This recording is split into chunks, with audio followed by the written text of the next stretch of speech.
might cut that out for your own well-being.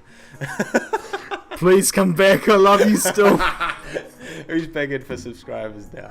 I am actually learning this stuff. There you go. I was. You can't not like the test in Renault, but then like the AlphaTauri. That's just not possible.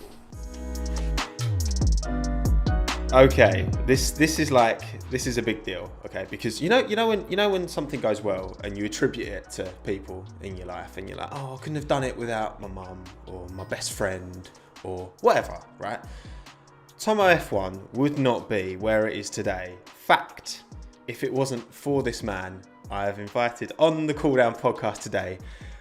I'm sure you all know who he is, because not only have I've had a big rise, but Josh REVELL. We need to establish exactly how your name is pronounced, because I don't know. Welcome to the Cool Down podcast. How the devil are you, my Kiwi friend? I'm alright, and the pronunciation is REVELL. So damn it! Yeah, I've been getting it wrong this whole time. Oh man, no, that's alright. I'm sort of just I'd let people have free reign over what they want to call it, rather. I mean, I'm sure you've been called worse, you know. Oh yeah. I don't know if I can say them on this podcast, but you can imagine I've been called them. You're I allowed don't disagree with most of them. Drop whatever bombs you like on this. It's all good, man. Really? Yeah, crack on, mate. We'll be here all night, mate. Exactly. So how's, well, obviously we've got to get over the classic the question of the moment. How are you dealing with lockdown? Or actually no, because you're in New Zealand, of course. What's the deal? Because you're on the other side of the world, pretty much, to me. Yeah. So basically, we just came out of level 4 lockdown, which is the top sort of lockdown that you can possibly have over here in New Zealand, and so we came out of that not too recently. But yeah, some cases starting to come back, as more people start to come back in the country, we're gradually starting to get more and more cases again. But they're mainly isolated at the border, so that's all right. But yeah, it's just crazy times, really, isn't it? Didn't a few British people bring it back? Wasn't there a thing? They may have, mate. They may have. One thing you can rely on the English is to ruin everything, pretty much, can't you? But how about? I was going to make a really inappropriate joke there, but I figured, for the sake of both our channels, I'll just keep my mouth shut on that one. Yeah, come on, we've got brands to protect now, mate. Yes. And what about you personally? How have you found this whole kind of scenario? How are you dealing with things? Well, it's. I think it's tricky for everyone, you know, because even for the people that have kept their jobs, it's obviously, you know, being in this type of lockdown has made things very uncertain for people who have kept their jobs, including mine, you know. Absolutely. And you know, you don't take it for granted, that's for sure. It makes you sort of appreciate everything that you've got at the time. But of course, I picked a really good time to go full-time on YouTube right in the middle of a freaking pandemic. Talk about timing, eh? This is one of the most precarious times in the history of man. Let's take a risk. Yeah. Because why not? Why not? What's the worst that could happen? Famous last words. What's the worst that can happen? Oh, well, yeah, that's scary. Yeah.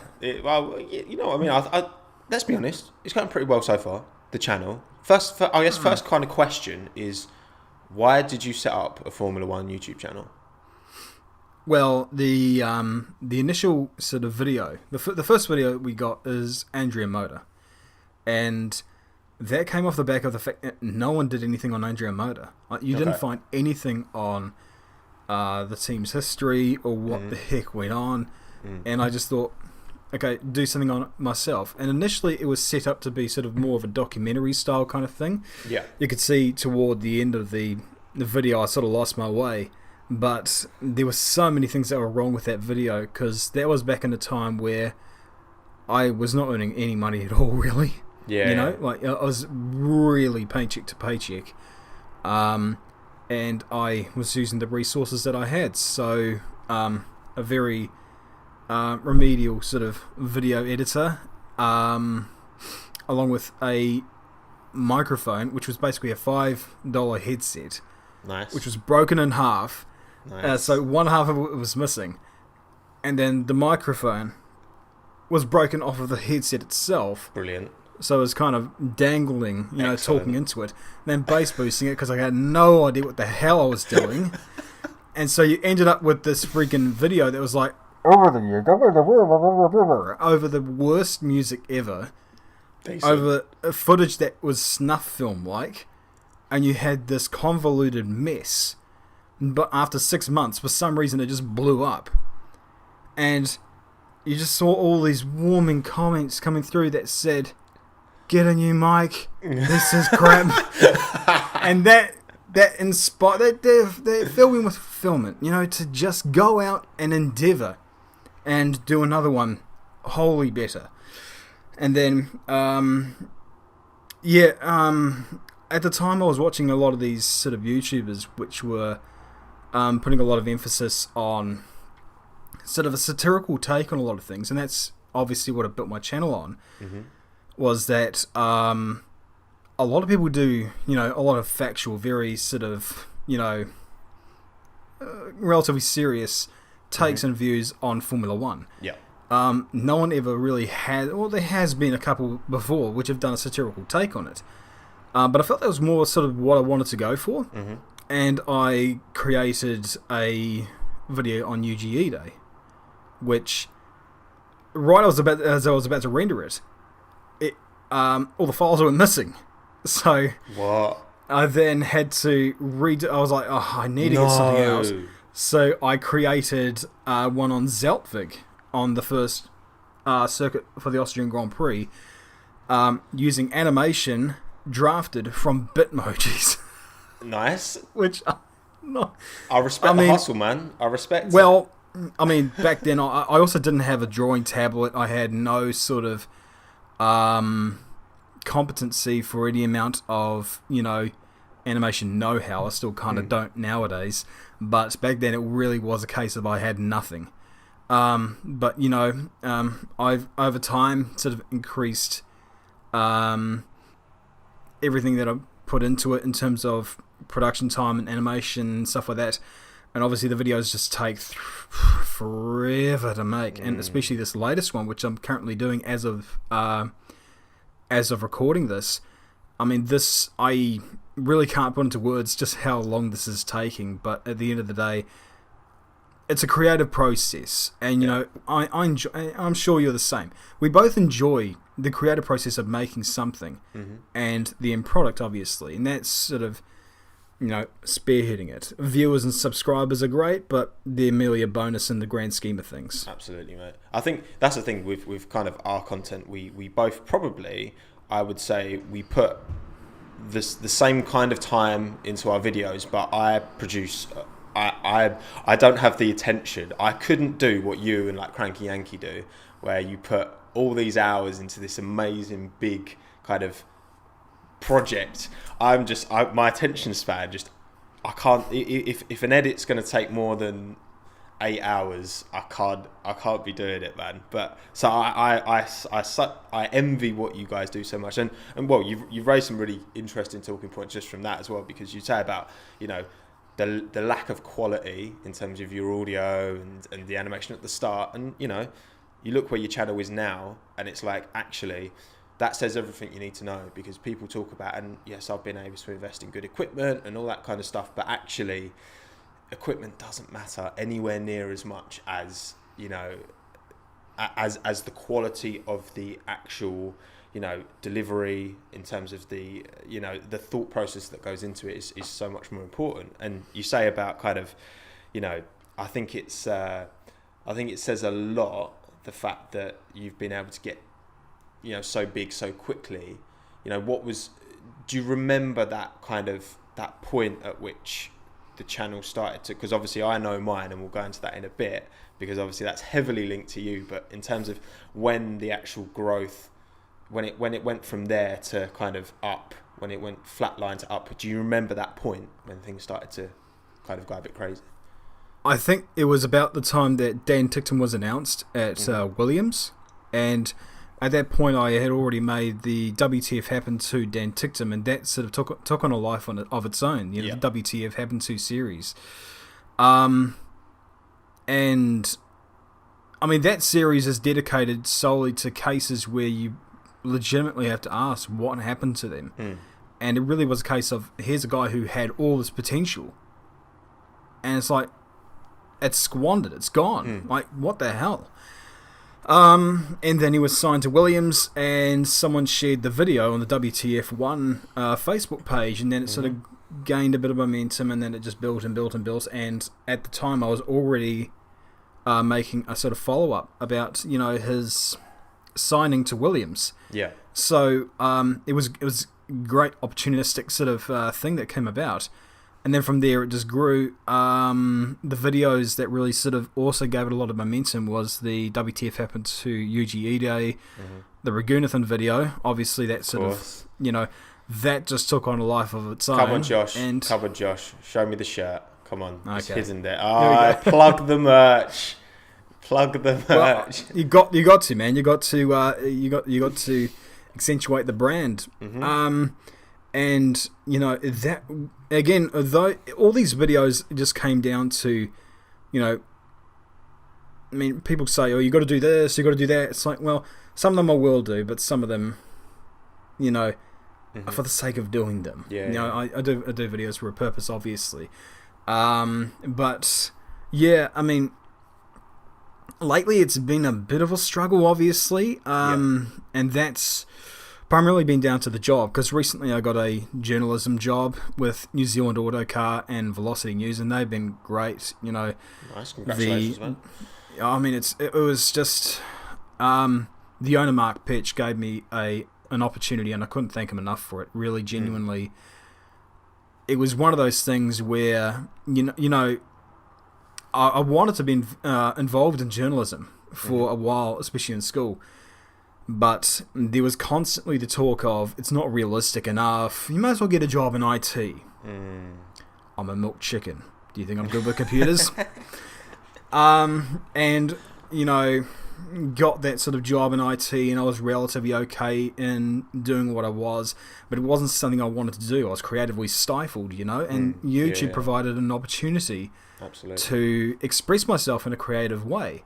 And because of that, you know, people, especially in New Zealand, took note, and I went over for the Toyota Racing Series, met up with Mark Pitch, and apparently there was a vacancy going along, sent out a couple articles, and that was that. I was hired, and it was like, amazing, you know, amazing. Obviously, yes, you know, I did, you know, it's just amazing what can come just by chance, I guess. And obviously that opportunity was kind of opened through your YouTube channel, essentially, right? Precisely, yes, precisely. It wasn't all down to it, but it was what sort of opened the door.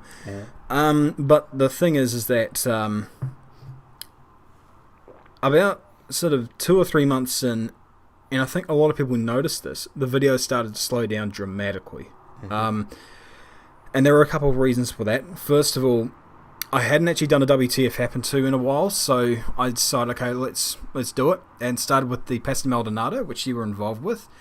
But again, like, I mean, 30-minute videos, I mean, these things, the rule of thumb is that about a 10 minutes worth of video takes about 40 hours to do, roughly. And that's a rough estimate. Sometimes it's harder. Like the one I'm doing right now, Ricardo Rosset. To put this into context, you know, because I go through each of the careers, in the junior careers. He came second in the Formula 3000 in 1995, and Formula 3000 was like Formula 2 today. That's big. So one of the premier open wheel championships back in 1995. All I found was grainy footage by someone who shot it at Poe at the venue, and 3 photos. That's it. There is literally nothing else. So sometimes you're just stifled by resources, and you have to reach a compromise. And as a result of that, you know, it's extra time. And with Ricardo Rosset, it's just been an absolute nightmare trying to conjure something together. But yeah, nevertheless, it was getting to a point where I knew that I had to sort of choose, you know, whether it would be between my journalism career and between YouTube. And either way was extremely hard to decide, because again, I could not thank Mark enough for the opportunity he gave me. But by the same token, I know that with what I've done on YouTube, what I've done so far is only scratching the surface in terms of creative stuff. Because the type of content you're seeing right now is sort of part of what I can do. There's other stuff I got planned which is sort of different, but in the same narrative. But it was stuff that I only could have really done if I took this up full time. And of course, expanding on social media, Discord, merch, all that stuff. I really struggled with the basics of it when I was working 2 jobs, because you got to think 8 hours a day. And actually, really, journalism is sort of a 24/7 gig. Yeah. When you find the news source, you got to break the story, especially when there aren't many writers and stuff. And so it was basically sort of I loved it, but it was enveloping my life. And the YouTube was suffering because of it, and dedicating at least 8 hours a day to each of these things. You got to think that's 16 hours a day, almost every day, going on for about and I mean, even before when I was working my regular job, so you got to think it's almost a year where I was working about 16 hours a day for most of the days, and it was just taking a heavy toll on me. So it's not sustainable, is it? You've got to... It's not, and I mean, people could probably just sustain it a lot better than I would and what others would, but eventually it does start to get to your head. And I ultimately made the decision to take up YouTube full time because I felt there was just too much that I really could offer on here. And really, it was what got me to where I am today in terms of opportunity and such. So it's going to be a bit of a sketchy, next couple of months, but nevertheless, once everything is sort of running and getting going, I really can't wait to show everyone what I've got in store. Yeah, it's. I think a big part of why, and again, you touched on it earlier as well, like the satire that you bring to the F1 space that isn't around. I know you said you watch a lot of, are there any particular kind of satirical, I couldn't bloody say that, satirical like YouTubers or like comedians or anyone that particularly you've kind of looked at or feel like you've drawn inspiration from? Because again, I do feel that that's a real USP in your content and why you've done so well. And I think we've all, like me, you, Cranky, with having our kind of growth at the same time, but we're all very distinct and different as well. Who are the people that you're like, if you think about it, like, oh yeah, I've actually taken from them and then to develop this kind of satirical character that you have on the channel? Yeah. So in terms of like the animation sort of style thing, it really came from Alex Mayers, and there'll be somebody like, really, you watch this? It's like, look, we all have our sort of interests, all right? Of course you do, mate. It's just, but I mean, it was amazing. Like, you could not give less of a crap about what he was reviewing, but he did it in a style where you cared, I was going to say, so for anyone who doesn't know, what does Alex Mayers do exactly? So he basically does what I do, but with sort of TV series and more sort of the lame ass, sort of teen rom-coms and stuff. And it was just by chance I saw one of his review of the Santa Claus movie, and I thought this is the freaking greatest thing ever. But again, you could just watch any of this stuff and he just takes the absolute piss out of it, and it's just great. Other notable things include include Jon Stewart as well, believe it or not, just how he conducted himself on the Daily Show, it's fantastic, just seeing a lot of what he did on that show, and how he conducted himself and how he managed to really not make light of bad situations, but take stuff which we would normally look at in a serious light, and make light of it, I suppose, is a very light way to say it. I think humor's a beautiful way of dealing with horrible situations. There's a reason dark humor exists, I think.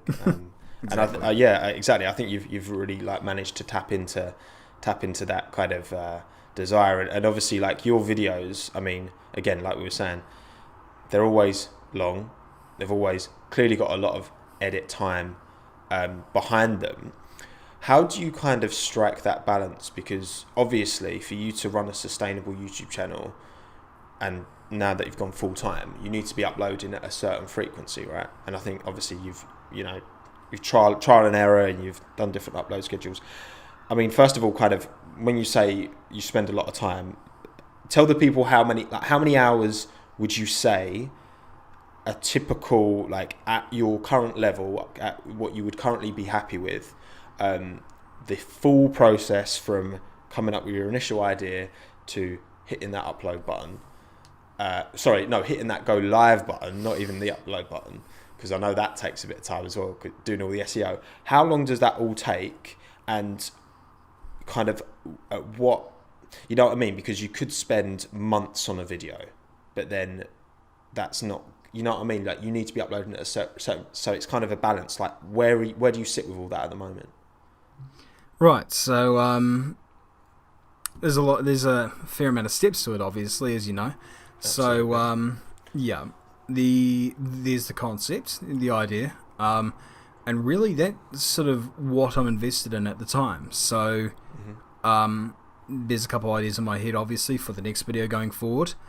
I'll just decide on whatever one I'm feeling at the time, whatever one I feel is unique. So off the top of my head, let's just say we talk about the Nigerian prince that sponsored the Arrows team in 1999. It was Classic. very, very odd topic, of course, but you know, you got something out of that. That's unique, you know.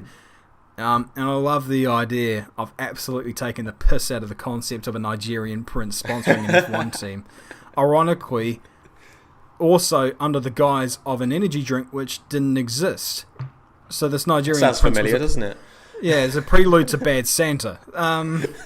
And, you know, so there's the concept. And then you go and research. And I generally just, I don't have a certain time that I need to sort of get in a video, if you know what I mean. Like, it's all down to get in the necessary information, expand upon it to a certain degree, but don't waffle on for too long, because people's attention span is, you know, bugger all. Yeah.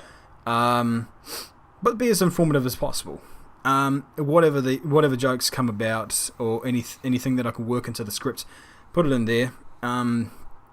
If it doesn't land, it doesn't land. You know, like that's just sort of. Listen, trial and error, mate. You got to make mistakes to learn from them. So. Yeah. But in terms of jokes that don't land and all that stuff, well.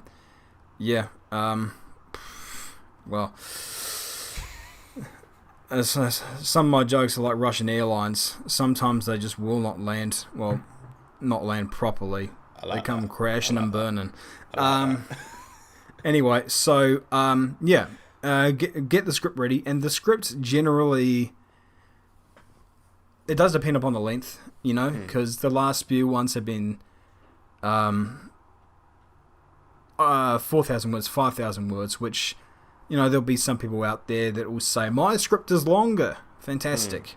Good for you. Well done. But, you know, there's a lot of moving parts. Size is not everything. Said every white man ever. Anyway. So, speak for yourself. Anyway, so moving on. So once the script's all done, then allocate time to create audio, and obviously there's certain times where making audio is applicable. So you get that done, make sure it's all clean, cut it together, which, you know,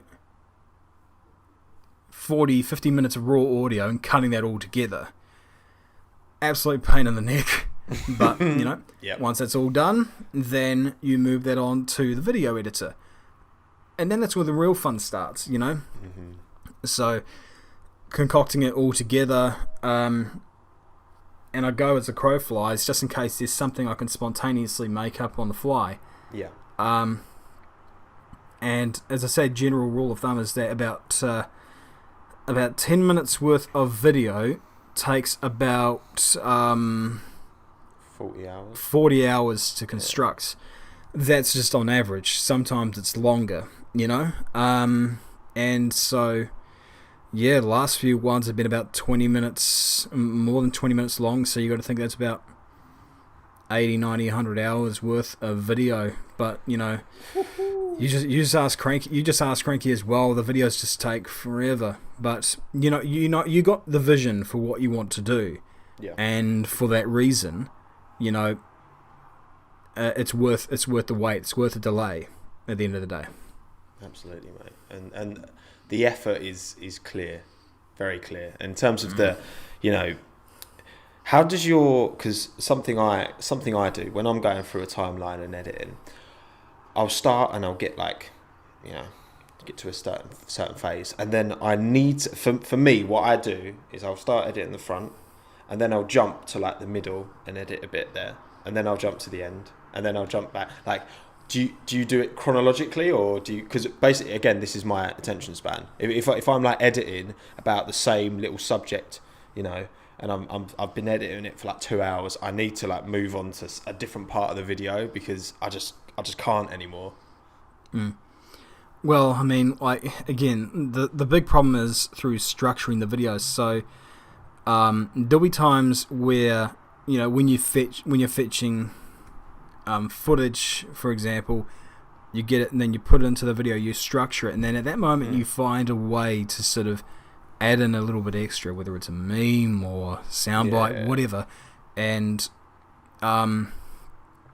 it's just generally easier to construct the video from there rather than pushing everything away, you know. And also going forward from there, whatever you put in could possibly set the narrative going forward.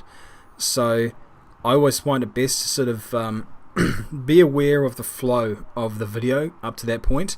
Go back and work on it more if I feel the need to do that. But otherwise, I've got to make sure that the video doesn't just stray from the path, because it's easier to do that. But yeah, definitely understand that though. There are times where you just want to get away from a certain. I don't want to. I've been on this thing for about an hour, 2 hours now. I need to get away from it. Yeah, so I totally relate to that, of course. It's the struggle is real at times, but I mean, do you foresee kind of your real passion for it? Because there's so many different parts of creating YouTube videos. So there's obviously the research, there's the doing the VO, the edit, all of the meta data and all that stuff at the back end, which is way more important maybe than it should be. If you were to like get to a stage where you could outsource any of those things, because obviously, for example, say you were able to outsource the edit, but then produce a lot more videos at the quality that kind of you're content with, or at least get another, you know, for example, what part of that process do you think that you would like delegate away kind of first? Because I know what mine would be, the edit, for sure. Yeah, I mean, I don't know if I really would want to change anything at the moment. Really. Because it would be hard to let go of your baby. Not let go of your baby, but you know what I mean? Like, give some of that. Because, it's what I know. I wouldn't do it easy either.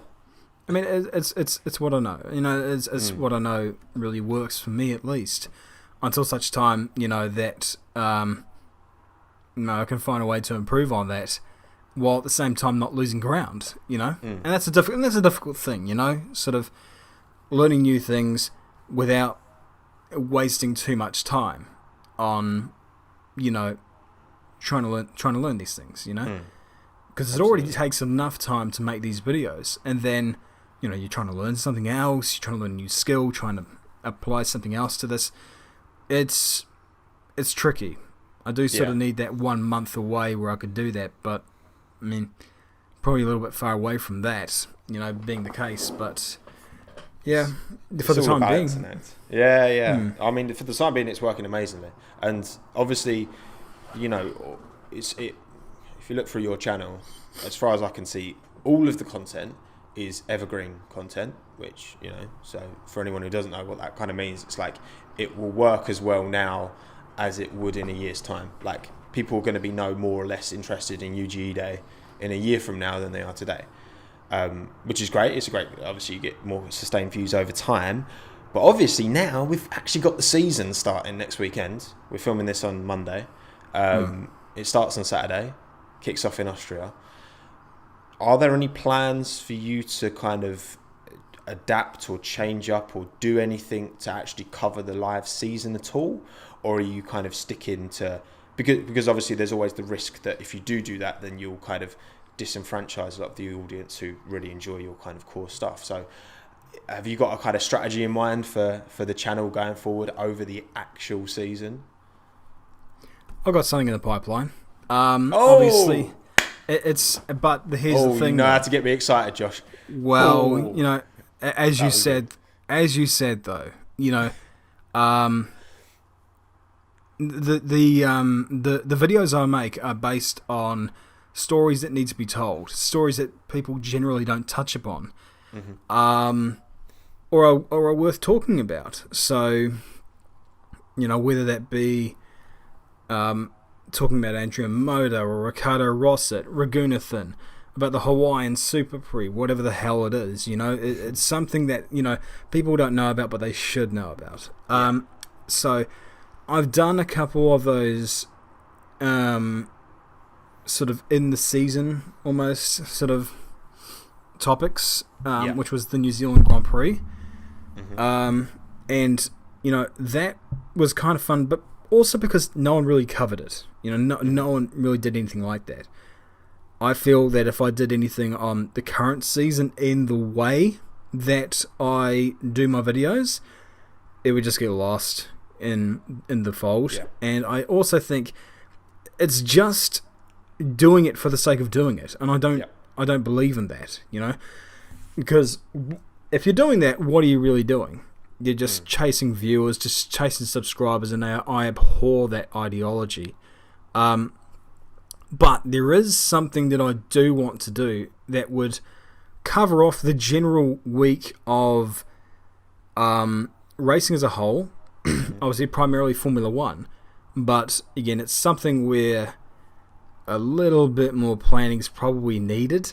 But it's a different take on stuff. Informative as ever.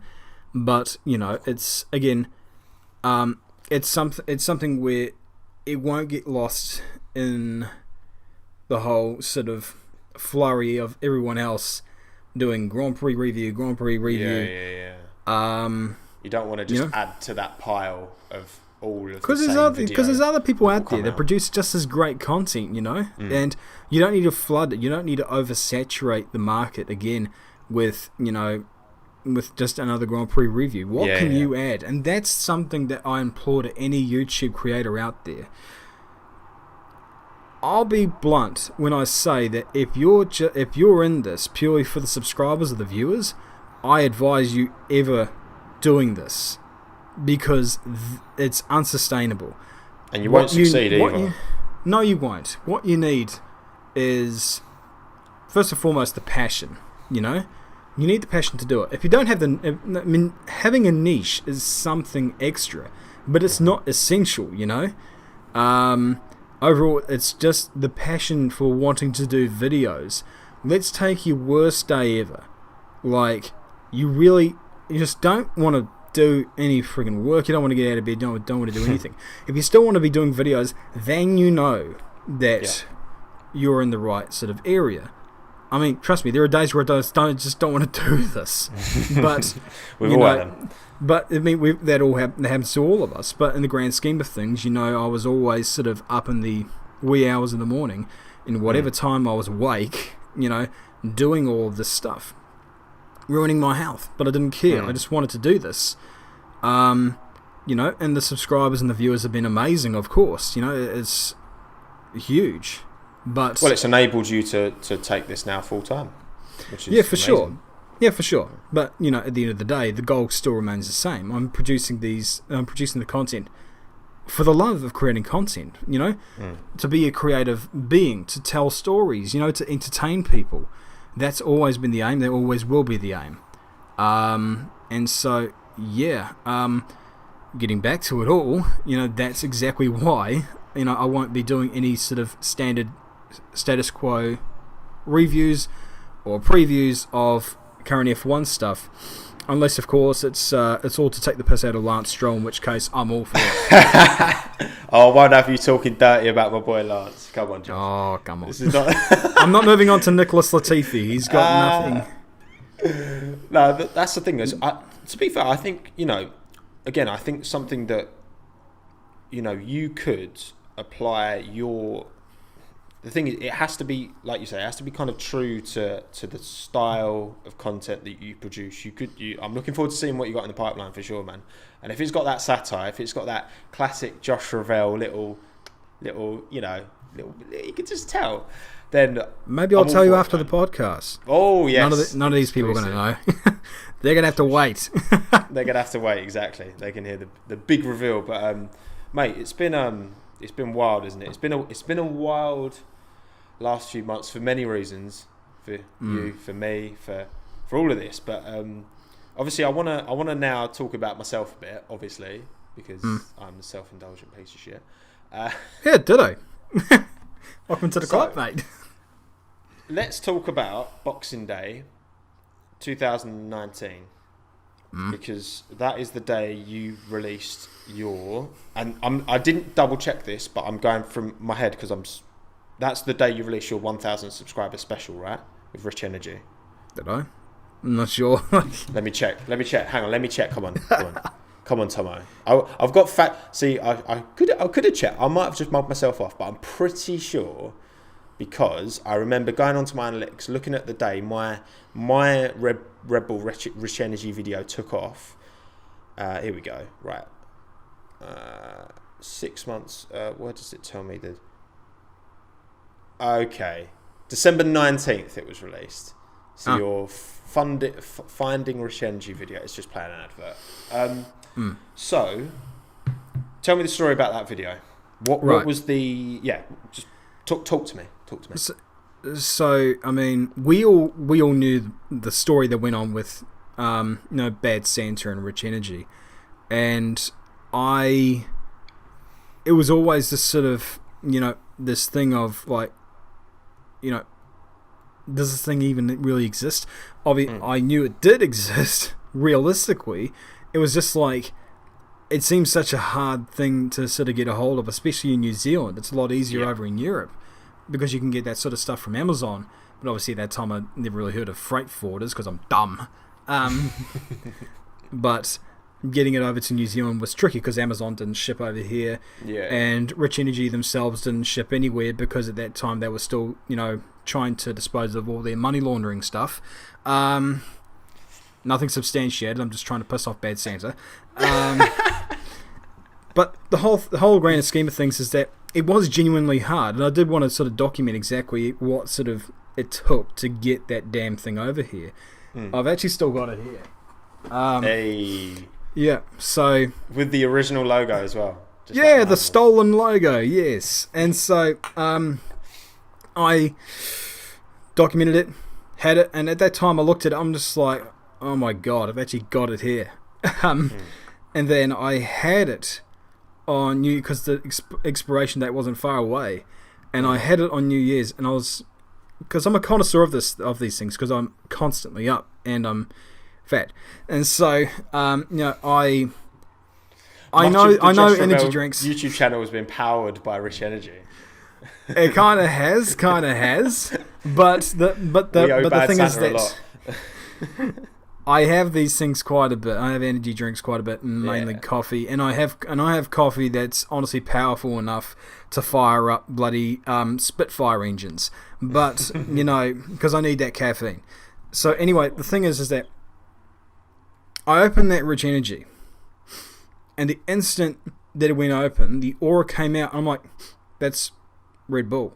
I wasn't even trying to be funny. Like, it was literally like, okay, I guess the rumors are true. Had some, and God, it's similar. It's really similar, that's for sure. But yeah, I mean, I don't know. I really don't know. There's a lot of things that I really would like old William to sort of clarify, but I don't know if he will come clean on his stuff. But hey, man, nowadays he's actually selling the products, and I mean, hey, if it didn't cost £1 million to get over here, then I believe it when I see it on the shelves. If I'm honest, I mean the guy's a fraud, isn't he? But yeah. So I guess that's obviously. I'm not going to be found floating down the Thames. I'll just say that much. Although I did call him Bad Santa, so God knows what's going to happen with my Well, you're ass. safe. You're on the other side of the world, whereas that hasn't stopped him from opening up a branch over in Australia. Oh God, really? Of course he has. But guess what? They haven't seen on the shelves over there. Brilliant.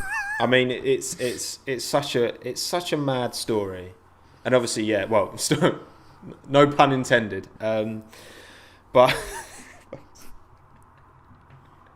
But I mean, like it was really a case of, too many people were saying that it didn't exist, and now I just wanted to prove it did exist. Well, that's why I got it. Yeah, and I mean, you compared it with Red Bull as well, because that was the big comparison. They compared themselves on the track, which wasn't a competition. Yeah. Because because on one side you had a worldwide renowned sponsor with a relatively cool-tempered someone who knew what he was doing at the helm, team principal, and Christian Horner, whereas at Haas you had Gunther Steiner, who had two accents molded into one with the most amazing accent ever. And then you had this this rich energy, who had the sponsor who had the temperament of a wet cat. It was just ridiculous. It actually they suited Haas very well, to be fair, because both were a shit show. But that was the thing. Like when I did that video, when I did my video that benefited hugely from your 1,000 subscriber special, clearly, because again there was definitely a correlation there of growth with that video kind of gaining and my video gaining.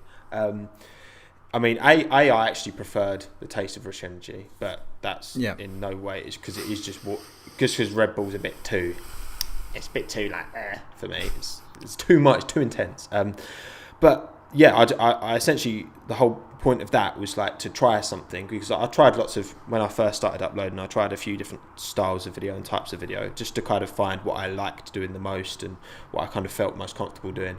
And I thought it was like that was the kind of video that no one had asked for as such, but it was such an elusive product and I knew I could get hold of it, so I was like, I've got to do this, man. And then that's when, obviously, again, this is what I say, this is why I reiterate that, if it wasn't for, because I've said this, I did a podcast with the F1 debate show guys that went out yesterday actually, and they asked me about where the channel would have been, because basically when that started to grow off the back of your video, I had already stopped and wasn't planning on ever uploading to my channel again. So you literally saved my channel from the abyss, because obviously What have I done? You're responsible. You are responsible for all this. I'm responsible for my own competition. What have I done? you literally, yeah. Because I wouldn't have there was no, because I had my other channel, which was I was going to go more down like the graphic design and that kind of route. I was kind of weighing the two up, and because I'd had zero, I was still on single-digit subscribers when we got into December, and I didn't have I've been making videos for a long time, and like you say, it's not all about the views and subscribers, but when you have, sorry, the window cleaner's literally about coming to, this is bare weird, man. I just moved into this new block. I can literally see his foot's right there. Oh dear. I'm just going to do that, bro. He's literally right there. That's fucking hilarious. And I'm just going to ignore him. And then, so yeah, this is really awkward now because he's literally right there. But yeah, so when that took off, it was really you saved my channel. I would have just been a graphic design YouTuber if it wasn't for you, Josh. So, thank you. You're welcome. But it works in mysterious ways, doesn't it? None of us actually know how this algorithm works and how it kind of plays out. But what kind of, through making your videos, what key things have you kind of learned that you find really work with your channel, and maybe things that people, obviously there's all this information's out everywhere, there's so many videos about how to be successful on YouTube, but what are your kind of main takings from the kind of the actual YouTube side of things? I genuinely, again, I continuously say the same thing over and over again to anybody really who asks me, how do you, how are you successful on YouTube and stuff like that. Generally, the answer I'll give to them is just to find your passion. It really is that simple. If you've got a niche, if you've got something that you want to do, a USP, then use it. If you're not, if you don't feel comfortable about what you have to project, for goodness sake, don't you think almost every single content creator out there was nervous about putting their stuff out there? It's natural to feel, sort of scared about this sort of stuff. Of course, but at the end of the day, if you're doing it for the right reasons, which is passion and a want to create, a want to teach, a want to, project yourself out there. Yeah. If your mind and your heart is in the right place when it comes to making videos, that's what matters, and people generally see that, and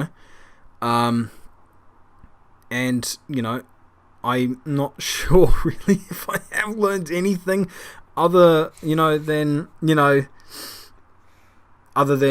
saying be sure to like, to subscribe this video and whatever. I never really do that, but I heard that works, so maybe I'll use it in the future because this is now my living. I don't know if I told you this, but I've mentioned it a few times. So on your analytics when you can find out what percentage of viewers are subscribed. There's like that in there. What I'd seen a few videos, because I don't watch telly, I consume all my content through YouTube for entertainment purposes, and I noticed a few people a couple who had mentioned this kind of almost like not to like, I guess the idea is that you kind of guilt trip people into actually converting as a subscriber, or like just, I don't know, because there's a lot of channels. So for me, like, I will watch a channel and I'll like a video and then I'll get it recommended and I'll watch the next video and not actually be subscribed to them, but I'll just get their kind of channel through my homepage.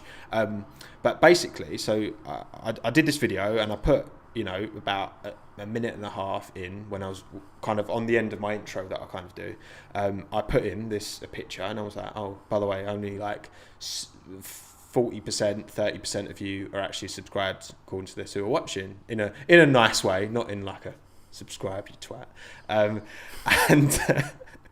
And on that video, so at the time, and the views were typical views for the time. So typically I was getting 400 subscribers a day, so good growth period.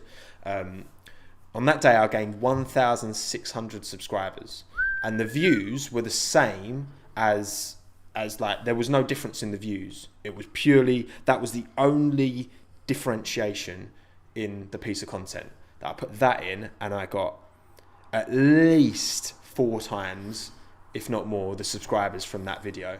So it just feels so needy though, and I don't like doing it. It sort of goes against what, I really don't like this sort of, be sure to like my video and subscribe, even though my head really is that far up my anus. I don't like being that preachy, It's just like, if you want to like and subscribe, that's cool, I suppose. Evidently, there's a few amount of people doing it. So there's a difference. I think so. For me, there is a fine line, right? Because you get at the extreme, you get these Twitch people who will sit there. I don't know if you've seen a lot of this recently. Will basically like directly like say, oh, I can't believe you guys aren't donating. Like, imagine, so I've got memberships on my channel. Americans. Yeah, did you see that? Yeah. So like, that's like the absolute extreme, right? That's like vindictive, manipulative, like nasty, right? And then you've got the other extreme. You've got never mentioning it at all, like being like, oh, I ain't touching that, right? There he is. But to be honest, like, in order to, I think if you do it in the right way, I don't think there's an issue, to be honest. And I think it's like, I think, it's like in life, asking for help for things. People, like, I don't like asking for help. I'm really bad at asking for help. Like I remember when I was at uni and I was struggling away with my like final year project, and everyone else was asking all the technicians to help, and they made these amazing things, and I was just like, no, I'm just going to do it myself. And my final product was a lot worse for it, and it's like, obviously people want to, like at the end of the day, if people don't want to subscribe and like, they won't, but like I feel like people want to support you and people want to help, and I'm sure you get loads of amazing comments. I get loads of amazing comments.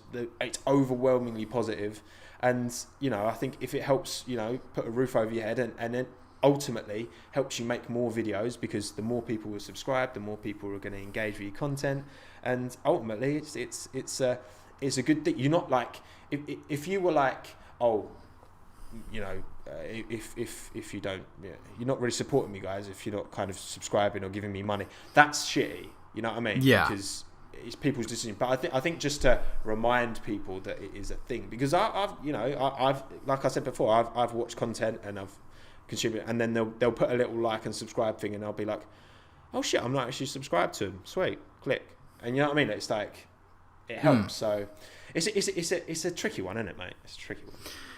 Yeah, morally tricky. I never would have thought that would be a problem with me, but it is. Well, you guys, everyone's got different. Because I know, I remember, was it Chain Bear was talking on Twitter about it a little while ago, talking about kind of like strategy, and it's difficult, isn't it? Because like, you know, you talk about like strategy with this, and it's like, you have to have to do well. You have to have a strategy as such, but then obviously the audience of people who are given their time. You know, that's why I do my best to. I used to reply to all the comments up until I got to about 20k, and then it's just not feasible anymore, is it? Well, no, because like so many roll in. That's sort of the thing. I always wanted to be that YouTuber and stuff that always reply, because I genuinely love the fans, you know, and I try and reply to them as much as I can, but at some point you just like, you can't. I can't, like, I mean, there's so much stuff here, you know. I genuinely do feel bad, but you know, yeah. Again, as you said, it gets to a point where you look at the comments and you're just like, okay, I can't get through this stuff. It's overwhelming, and that's the thing. Like, that's what it's like. I always, my rule of thumb is that when I release a video, the first 3 to maybe 4 hours, I'll get through, make sure all of those like top 30, 40, 50 comments are like replied to with kind of genuine, like earnest replies, because that's what I did at the start, and then that's kind of a nice way. But then once that time's up, I kind of let it go then, because then I'm kind of getting to the people who, you know, really do support, and you know, you always get the same people who are jumping straight in the comments early in the video, always got the notification, like they get that quickly and they really support you. And I think, you know, it's a good balance, but it's hard, isn't it, mate? I mean, how have you found the kind of you know, the fame almost that comes with having a YouTube channel? Obviously you don't see your face that often, which is a shame. Very handsome young man, but what's the how have you found the success, like in terms of the people looking for your opinion? You know what I mean? It's a weird one, isn't it? It is weird, you know, and you know, like I think you'd find the same sort of way as well. You know, you have all these people saying, love your channel, man, all this stuff, and it's just like, great. I still feel sort of just the same person I was before, but I mean, great. You know, and you know, it's genuinely great, you know, and I try and, you know, give time to anyone who messages me. Oh, actually, I just remembered I haven't really looked at Instagram lately. Yeah, crap. But you know, I try and give time to people who do message. Unless there are people that say, you know, how do you get rich on YouTube? I'm just like, well, I don't know, maybe get up your ass and work. You know, just that's sort of one way. Before you say I got no money, look what I did with a laptop and a broken microphone. Anyone really can do it. You just got to have the want to do it, obviously. Yeah. So the first time I got recognised when I was at the Toyota Racing Series round, I went to Hampton Downs and I had a merchandise T-shirt on at the time, so I had me bloody mug on there, animated head, and I remember there were a couple of drivers in the Toyota Racing Series and some crew members as well with M2 Competition. You got to remember, M2 Competition is the best team in New Zealand, and now they're over in Formula Renault Euro Cup. Yeah. So I wasn't expecting people to sort of really take notice. At that time, it was only about 10,000 subscribers or whatever. And I remember, I was trolling past the M2 pits, and one of the engineers comes out and he's like, "Oh, are you?" I was like, "Yeah, I'm me." No, last time I checked, yeah, I'm. But yeah, I mean, there were a few people I met, and as I said, including drivers such as Axel Noss, and it was just like, I'm a big fan of your channel. It's like, I come here to see you, man. Like, I'm here to watch the racing, and you're the one who's saying I'm just like, mate, I'm glad to see you. So I mean, it was great, seeing people recognise the brand, especially back then. Yeah. I remember I was out with my mates one time at the local place, and I was wearing this damn thing, just so happened to. Yeah. And I was just talking away with the mates over the table, and I just noticed someone on the other side of the restaurant just pointing at me. I'm just like, what's going on here? Are you pointing at me because I did something to you? Right, what? Are we going out for a friggin' fight, or what's going on? And he just sort of stood there and just pointing. I'm just like... Did they come over, or did they just point from a distance? He just stood there. He was just pointing. I was like... That's so weird. I'm not going to look at that. So I was just, again, went away chatting with mates. 10 seconds later, get a tap on the shoulder. I'm like... Hello? Waiting for a fist in the face, or... I was prepared either way, Yeah. I had the fork in one hand, so I was going to get I was going to go down swinging, or forking, or whatever. And so... but yeah, no, it turns out that he recognised the t-shirt, and, that was great and everything, so forth. So yeah, there's been times where I've been recognised. Yeah. And which is cool, of course. But yeah, I like to think I'm relatively accessible on Twitter or Instagram DMs, so long as you're not doing something stupid like, again, how do you get successful on YouTube, or how long's your Johnson? It's just like, A, work your ass off, and B, I'm Caucasian, so that answers your question. I suppose the thing is, because you are from the beautiful city of Auckland, which I have been to Auckland before. It's alright, actually. The fact that one of our star attractions is a grotty mall on the arse end of the town, it tells you all you need to know. I've seen. Is this from that video? There's a video where these Kiwis go around doing like the whatever the sites in Auckland are. Yeah. On a tour bus. Have you seen that? Yeah. The best part of that video was when they put the sound of an eagle over a seagull. It was just sums up Kiwi humour, great. But yeah, it's genuinely, if I had any advice for anyone coming to New Zealand for a holiday, I said, skip the North Island. Not because we don't want you, it's just because there's nothing here. Wellington. I loved Wellington. What? Wellington. Why do you love Wellington? What? Wellington's lovely. It's a shithole. No, it's not. The only good thing about Wellington. Are you mad? The only good thing about Wellington is the tunnel leading out of the city. Wellington's top 3 cities in the world. How? Saying it here. It's beautiful, mate. What? It was so nice. The North Island. The North Island it has basically sort of several sectors. The North Island. Rotorua, or is that South Island? I can't remember. Rotorua. You sound like a South African who's just moved to Rotorua. But the North Island... I tried, okay. The North Island is just basically meth lab country. Auckland is just full of people who can't afford to live in a city. Waikato's full of gypsies. Hawke's Bay is full of farmers. And the sort of Wellington area is full of prima donnas who want to go and expector in a country that doesn't have it. So that's why I say, don't go to the North Island. The South Island has everything you need. So come to the South Island. It's just better. Where in the South Island? Where's your place? If you could choose anywhere in the South Island to kind of live or stay? Queenstown's full of Americans, so there's a lot of nuclear bunkers there. So Tiano. Well, it seems like a good place. I mean, it's sort of out of the way, but it's still in a cool place. There's a lot of cool places in the South Island to go, so again, honestly, just get a car, 2-week trip sort of around the South Island. Fantastic. Beautiful. Yeah, it's beautiful. Not quite as good as Japan, though. Oh, that's up there. No, we drove from I drove from Queenstown to Christchurch, which is about 7-8 hours, but oh wow, it was beautiful. You're blessed, man. Your country is incredible. Not gonna lie. I'm just on the wrong island, is all. You're just on the wrong island. I mean, so are you Auckland born and bred then? Yeah, I'm Auckland born and bred, and like all of Aucklanders, we identify as people from Waikato.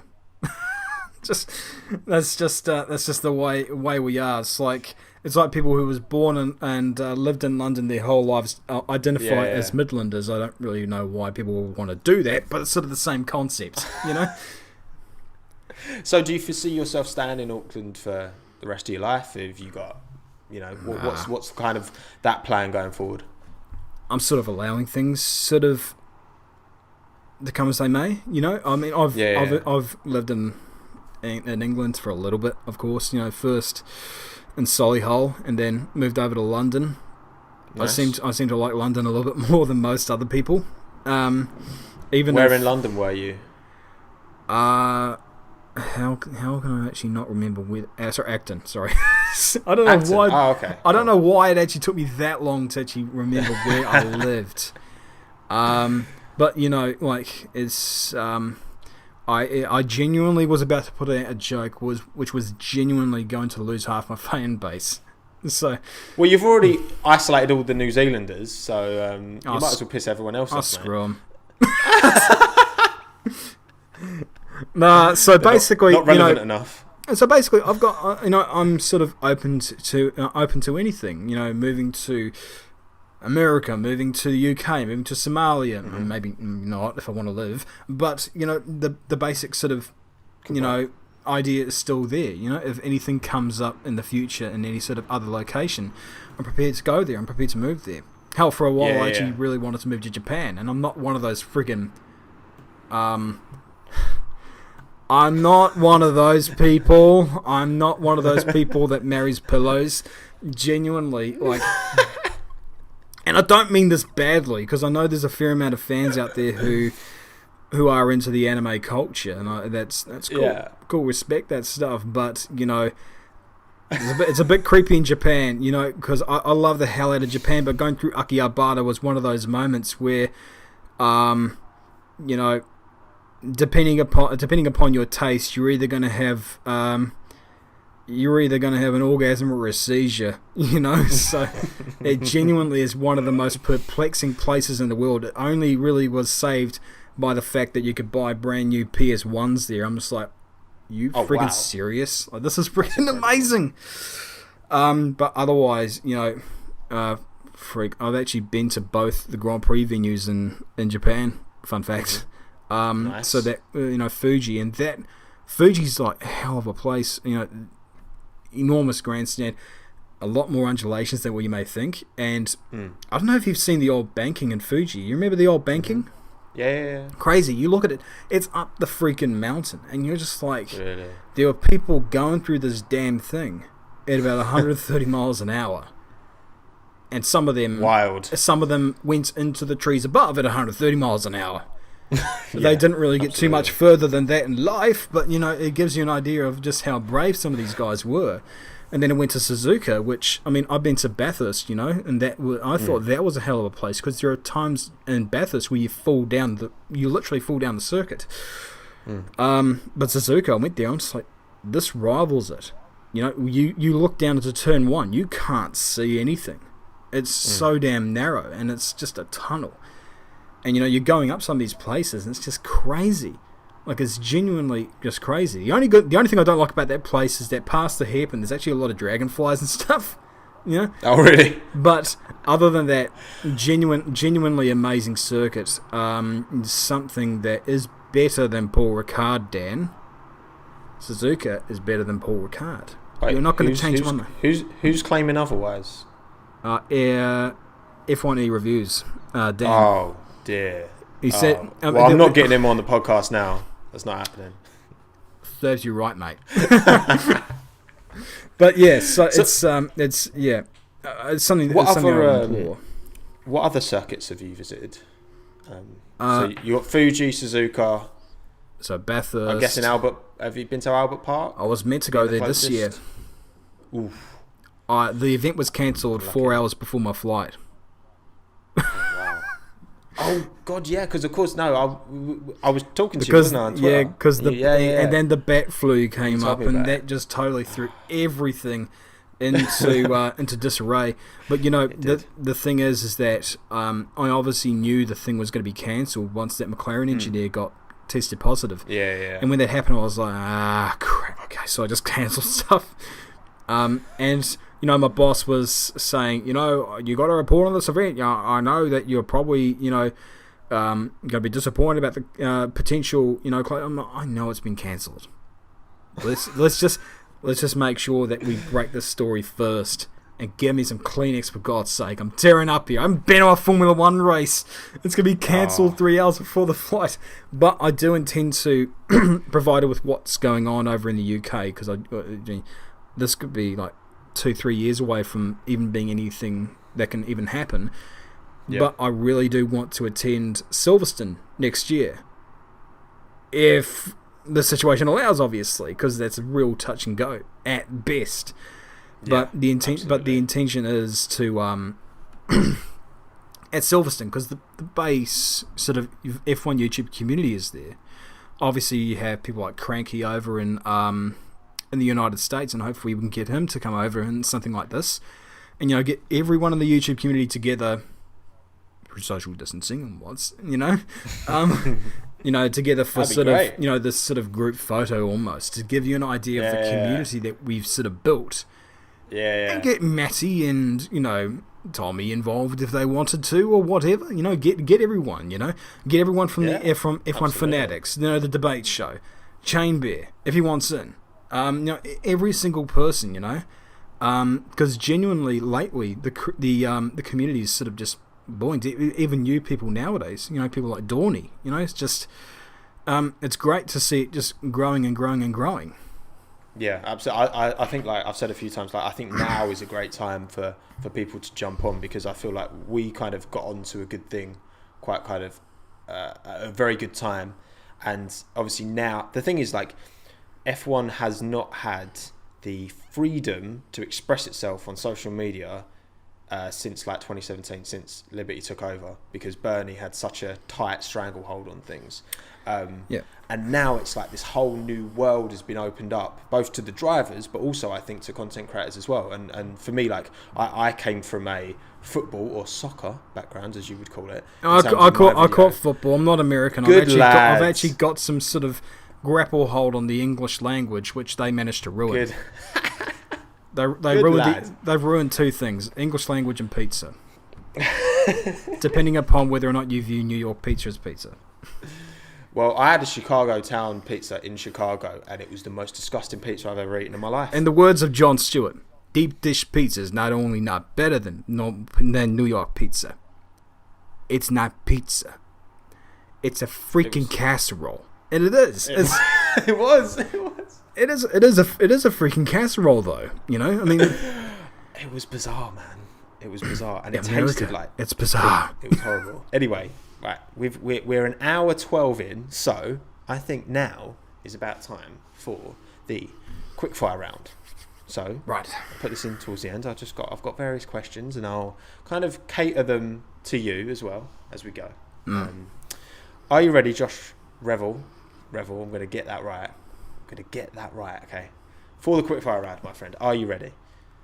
No, but let's do it. Let's crack on. Right. Favourite flavour potato chips? Oh, Jesus. Salsa. Oh, interesting. What kind of dip? Like, what are we dealing with? What kind of... I don't know. Sour cream, I don't know. Come on! I don't have that many potato chips. No matter, I mean, even though my weight is somewhat suspicious. I'm very passionate about crisps, as I would call them. So I feel like you should echo that passion, if I'm honest, mate. Sorry. But you clearly don't, so that's fine. I'm sorry to have disappointed you again. Okay. Not for the first time, Josh. What was your favourite TV show growing up? Prison Break. Oh, interesting. When you say growing up, because, I mean, there's several stages. There's Prison Break and Top Gear. Okay. But I think growing up, Prison Break was always the great thing of just having a guy who didn't like to talk or open his eyes breaking out of prison. Nice. That was an interesting concept. well, not famously, but I only ever watched the second series of Prison Break, so I only ever know what it was like when they were out of prison. So the only season you watched of Prison Break was when they already broke out of prison. Yeah. So it just happened. So it was like, yeah. It's a bit like watching a Formula 1 Grand Prix after Hamilton's already won his 38th Grand Prix of the year. Pretty much. Alright, time to watch a Grand Prix, and Lewis Hamilton wins. Right, time to watch this all. You know? So to watch the post-race coverage. I still enjoyed it, so, you know, there's that. Alright, what is your favourite sport outside of Formula 1?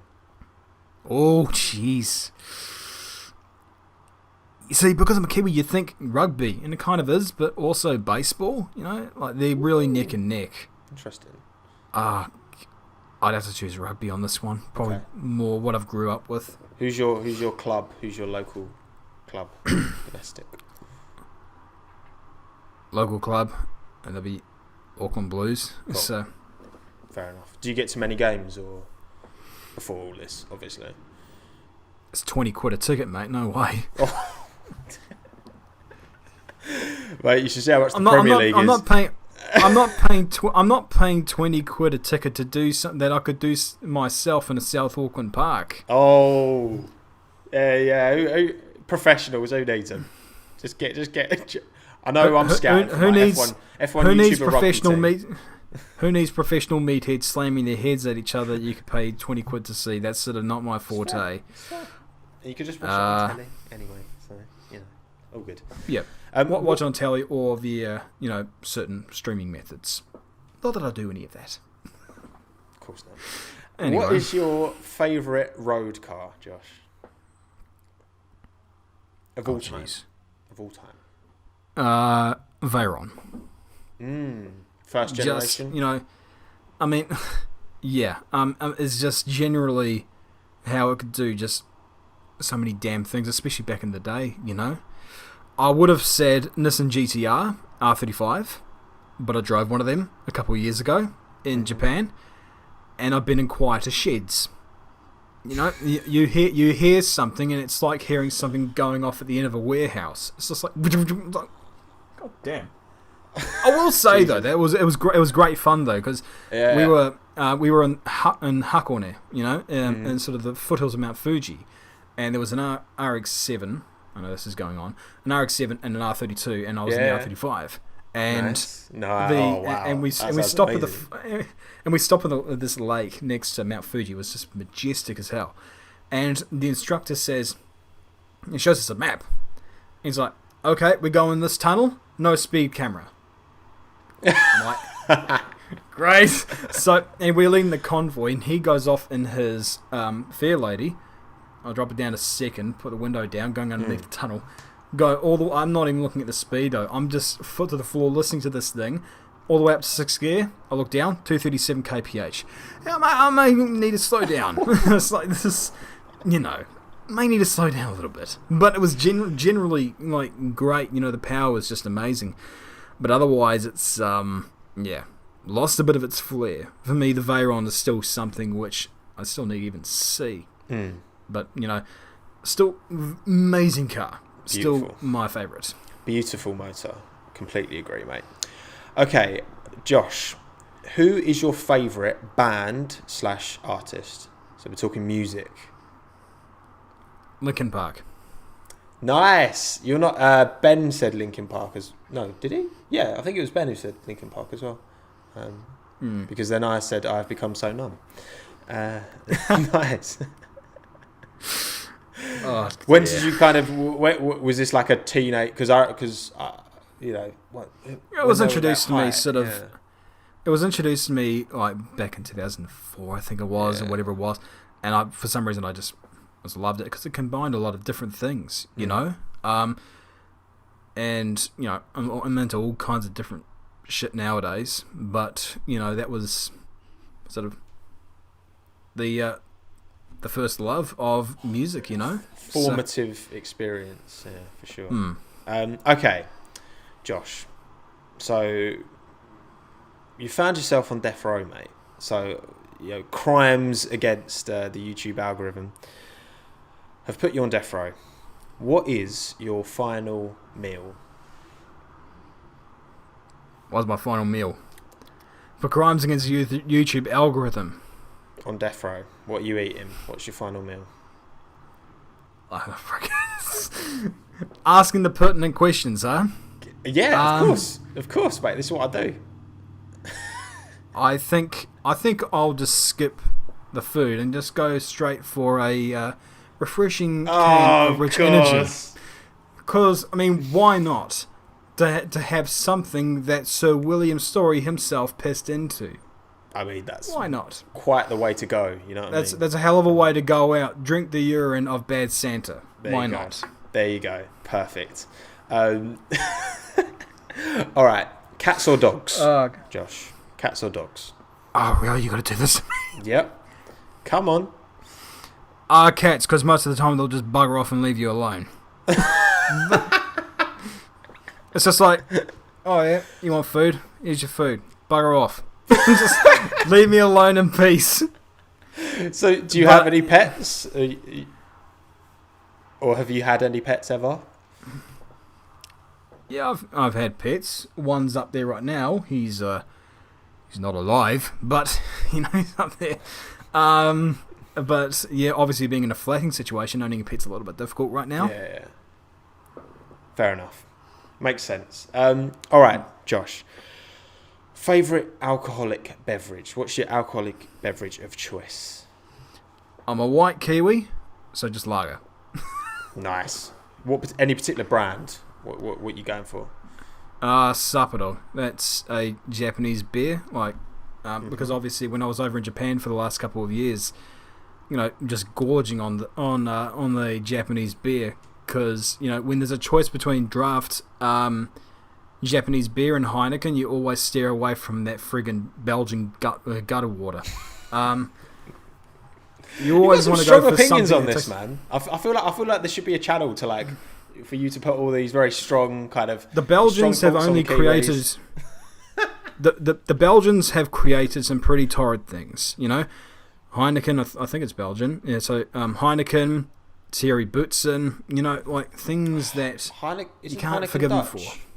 I feel like Heineken's. No. I mean, according to Max Verstappen, I mean, like. Yeah, but Max is actually from Belgium, isn't he?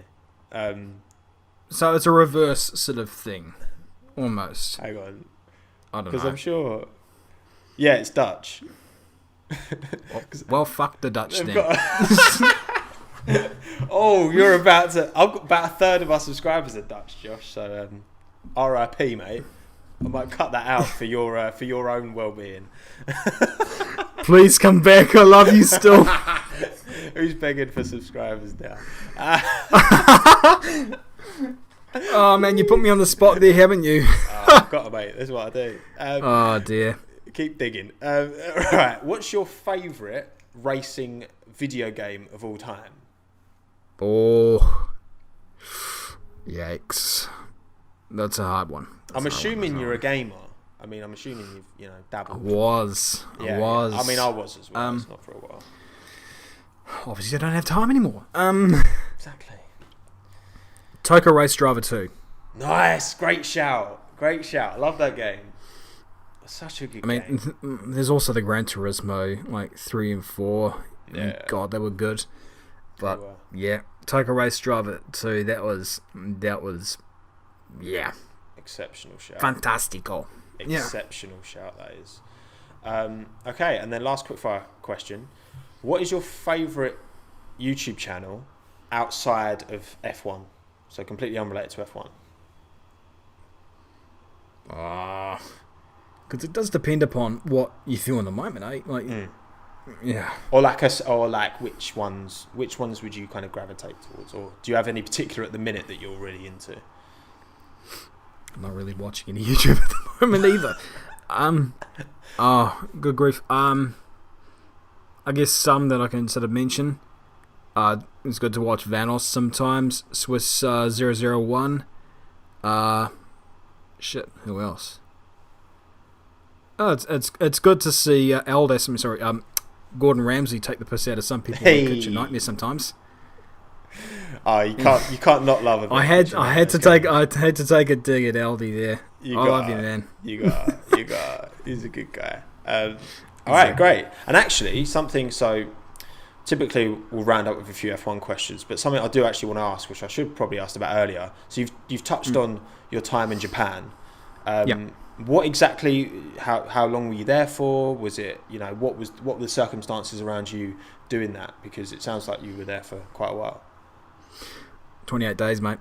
Not a total time. 28 days, so not that long at all. But I was like, he spent like about 4 because I noticed that your Japanese pronunciations are on point.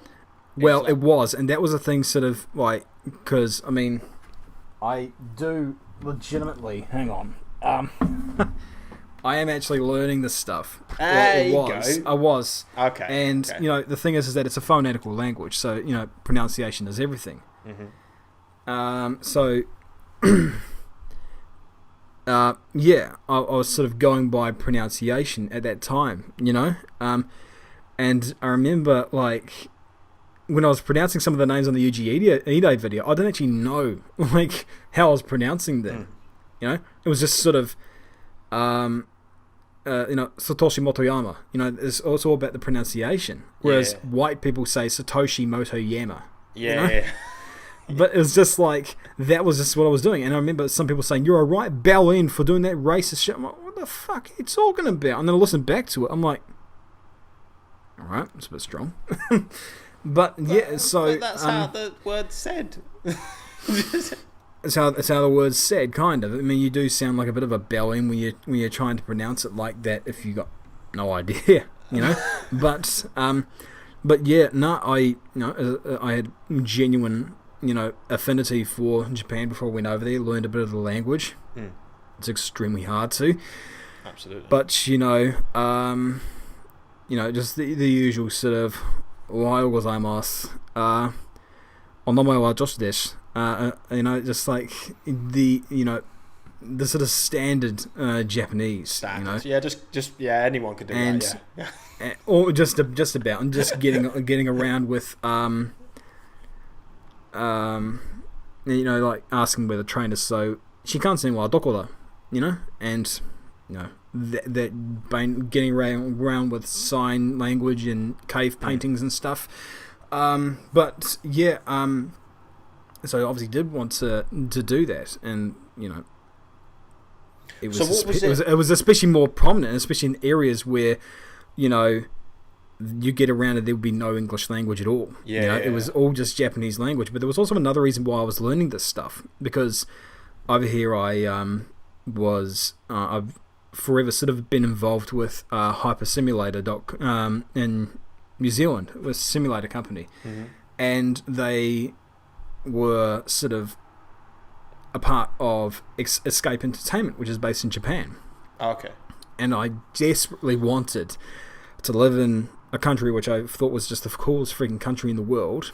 Not for the anime stuff, but just for everything else. Yeah, mate, I get it. Japan's and except for the top of my list. And except for the maid cafes as well. Those things scare the absolute shit out of me. But the whole thing is that there was a contact, potentially job opportunity in Japan, working with simulators, and going to all these events and working simulators, and even going overseas to Formula 1 events and stuff like that. Why wouldn't I want to? But for that, I thought that a level of Japanese would be helpful, obviously. Yeah, it would serve you well, for sure, definitely. Yeah, so that's where it all came about, really, was sort of my aspirations to sort of get a job in Japan. But now with what's going on, it's like, well, who bloody knows what's going to happen next, especially with what's going to be happening in the next few months. Absolutely, mate. It's very unprecedented times, but Of course, yeah. unprecedented. Yeah. Of course, the racing's back next weekend, so Yeah. happy days. Last few questions. Back onto F1 specifically. Lovely. So, Josh Carey, you've grown the moustache. You've taken place of Mr. Carey himself. If you could implement one rule change into Formula One that you think would be the most transformative in a positive way, that isn't in the current regulations, or maybe even isn't in the 2022 revamp, what would you do to improve the sport? Ban serial beatball from all events. That's more a wish than something that it would improve the sport. But no. Actually, what I would say is allow for privateers. Mm-hmm. Stop the sort of standard affair of 2 cars per garage. Because whilst I think that there is some validity to the argument that that's sort of required, I also think that, in these times, obviously it's difficult as hell to maintain a 2-car team. Yeah. A lot of people are marginal. Mm-hmm. If you can scale back to 1 car, I think some teams would probably benefit from that, especially, and sort of recoup from that potentially. Yeah. And otherwise, if you can expand out to 3 cars, all of a sudden, you've got potentially more cars, more seats to fill, more opportunities for younger drivers. And I think that should be afforded, especially when we have Kimi, for example, still there. For lack of a better term, taking up a seat. As disrespectful as it may seem, he's 39,000 years old at this point. I'm not sure really if staying in an Alfa Romeo is the best thing for him, whereas we can have someone like Robert Schwartzman, in there proving his worth and going up against Leclerc. I get that. No, it makes sense. It makes sense for sure, man. I never thought about that actually, in terms of the whole 1 team thing or the 3 team. The one car thing or 3 car thing. So I do think it shouldn't get out of control though, because if you back in the Mercedes, 1955 days, if you got 5 or 6 cars, that's no longer a team. That's an attempt at annexation at that point. Yeah. Absolutely. Absolutely. Cool. And then, in terms of the future of Formula One, in terms of the future of the sport, obviously, unprecedented times as it is, let alone the electric revolution and everything that's going on in terms of powertrain development and all that, how that's going to change going forward with the heavily politicised part of F1. We've already gone from V10s to eventually to these turbo hybrids. How do you see the sport changing in the next, say, 20 years? Do you see it surviving? Do you see FE taking over? How do you kind of see that all playing out? I think a large part of that has to do with what the manufacturers want to do. Mm-hmm. Because I think a lot of manufacturers now are gravitating toward Formula E, and that's a logical thing, obviously. Talking seriously here, not taking the piss. Genuinely, if I were a manufacturer, I'd invest in Formula E, because that is, a more marketable sport to go in, arguably. As opposed to Formula One, which some people are looking on as a bit antiquated in views of, renewable resources and such, which is why I think Formula One should potentially be up for electrification in the future, but also potentially look at opening up, powertrains to run whatever you want, so long as it complies to certain regulations. So you have a slew of different, teams trying out different things, for what will work for them. But also you're branching out into, different opportunities for more renewable resources and stuff like that, and other sort of stuff which I got no idea about, which I try to make sense of. So yeah, I definitely think that the future of Formula One does depend really upon the car manufacturers of the world, and obviously with the current situation, probably won't be looking toward Formula 1 too favourably, to be honest. Well, because that's the thing. Because ultimately, the first thing to go whenever a business is in trouble is marketing spend, right? And F1 is like it's a marketing exercise for these brands, not only the manufacturers but all the sponsors as well. So, and I don't understand how Renault are still in Formula 1. I genuinely don't. And I joked about Cyril Bettel there. I genuinely am not going to joke about him now. I think he is an absolute deterrent to Renault. And that's not me, just hating on the guy. You can't have toxic people in leading teams because that just gets you nowhere. Which is, I love Gunther Steiner. Through all his, we have to do better all the time. We have to continue all the time, all the way. We absolutely love. I had a fucking enough of you. You let me fucking down. You're too good at that, man. You must have practiced that in the mirror a lot. Not really. I found out how he sort of did things, and it's just fun doing his accent, And it's also fun just to take the piss out of Grosjean, just like I can't fucking do this now. He does not fuck smash my door. Tell him that. So anyway, the whole thing is though, is that when we watched Drive to Survive, you notice just how season 1 was funny as hell, but season 2 was different. You know? It was just like, this isn't fun all of a sudden. This guy seems a bit of an ass. So you can't have that. And you look at Renault, and I've described Cyril Bettel as an overly emotional cackhead, and that's because that's what he is. Seriously though, you have a look at what he's done to customer teams, and then to people that have criticised Renault. I can think of one other person that does that, but again, I'm going to lose a lot of subscribers if I mention his name. No, I'm not going to do it. His fan base is too strong, and I think you know who I'm talking about.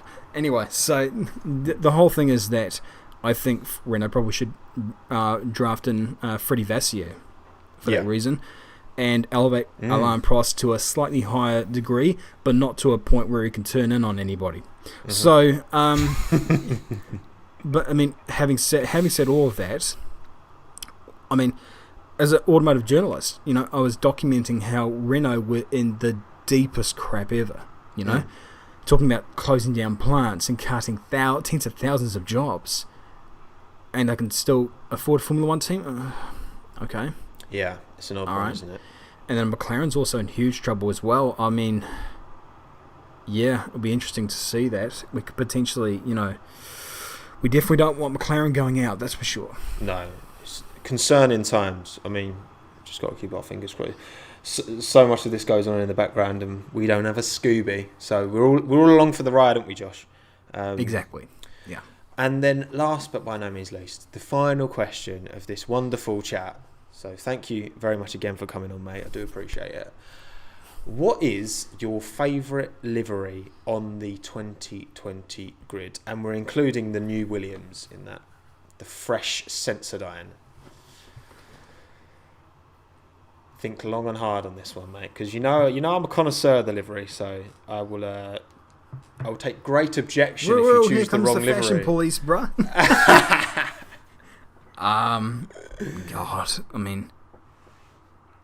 God, can I phone a friend? Ask the audience 50-50? Come on. You've got an opinion on everything, mate. Come on. I want to hear your opinion on this, son. I'm not a fashion sense. I dress in black too. I have a black t-shirt with writing on it. I think it gives you an idea. Okay, so the Renault test livery then. That'll be your favourite. Good God, no. That's effectively the Andrea Motor livery. I don't know why people said that's a beautiful livery. It's just black. I would have said the Colgate livery for Williams. Yeah. But I don't know. Just to piss you off, I would have also said AlphaTauri. Of course he's going to say that. Of course he is. You're so predictable, mate. Come on. Be real. You can't. Okay. If you can't, I think you that can't. You can't not like the test in Renault, but then like the AlphaTauri. That's just not possible. That's not possible. I refuse to believe that's possible. Or maybe it is possible, and I just have the aesthetic ability of a giraffe. Anyway, so I do think that both the liveries that Williams put out this year were pretty decent. Mm-hmm. They both look like toothpaste. That's cool, man. That's cool. But I mean, generally, probably like. I still got a soft spot for the Colgate livery, so I'll go with that. No, that's fair. That's fair. I really liked it as well, actually. I thought it was a really, really sharp livery. It seemed to divide opinion massively, but yeah, for me that was a solid attempt. Well, there we go, mate. We're done. Is that it? It's only been 2 hours. Yeah, I was going to say, it's flown by, buddy. How you enjoyed it? Had a good time? Oh, great man. My voice is screwed, and I'm really, really tired, but it's been fantastic, man.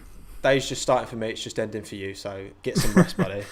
You've been working far too hard on your channel over the months, and credit to your success, man. It's been a wild ride for both of us, but it's. Well, I mean, we'll see each other at the end of it, at the 100,000 subscriber mark. I mean, it's crazy. Just think again, and this is why I stress to people. Tom and I know what the grind is like. You know, you look at the video viewers, and you're just like, what's it like? 50, 100 in a day. What's the point of this even? You just need that little bit of momentum and then it will come. You know, just so keep at it, but make sure, first and foremost, that passion is the utmost, part of doing your channel. If that makes sense. My English is dying by the second. Very wise words, Josh. Well, if anyone who's listened to this for some reason has got this far and hasn't seen Josh's channel, obviously links will all be in the top line of the description, so be sure to check him out. Incredible content. I know he won't say it himself, so that's why I'm taking the opportunity to say he makes amazing videos. Josh, thank you for coming on, mate. It's been an absolute pleasure. It's been because I feel like this is the first time we've actually spoken directly, not via Twitter DM. So, mate, it's been a pleasure. Thank you for coming on, and good night, I suppose. Bonsoir, whatever. You don't speak French. Why the hell did I say that? That's fine. I understand it. It's all good. All right, we're done, mate. I don't do an outro for these, so boom. No worries.